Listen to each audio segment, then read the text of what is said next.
నేటి సాంకేతిక యుగంలో భారీ బడ్జెట్ సినిమాలు, వెబ్ సిరీస్లు ఎన్ని అలరిస్తున్నా రంగస్థల నాటకాల అనుభూతే వేరు.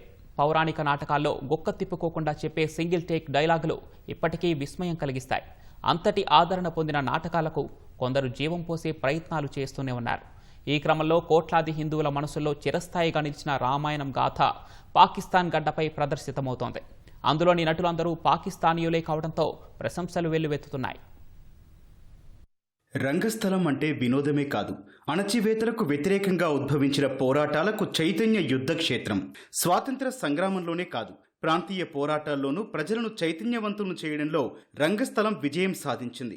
అంతటి చారిత్రక నేపథ్యం ఉన్న రంగస్థల నాటకాలు నేటి భారీ బడ్జెట్ సినిమాలు, వెబ్ సిరీస్ల నీడల్లో కనుమరుగయ్యే పరిస్థితి వచ్చింది. రంగస్థలానికి కళారంగులద్ది పునర్వైభవం తెచ్చేందుకు కొందరు కళాకారులు శ్రమిస్తున్నారు. కోట్లాది హిందువుల మనస్సులో నిలిచిపోయిన పౌరాణిక నాటకాలను దేశ విదేశాల్లోనూ ప్రదర్శిస్తున్నారు.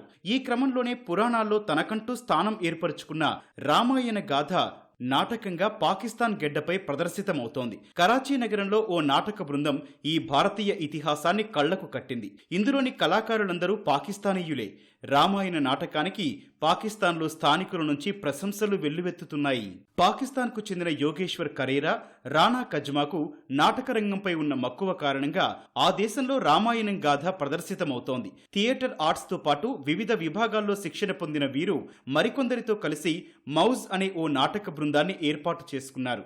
గత నవంబర్లోనూ ది సెకండ్ ఫ్లోర్ పేరిట ఉన్న ఆర్ట్ గ్యాలరీలో తొలిసారి రామాయణాన్ని ప్రదర్శించారు.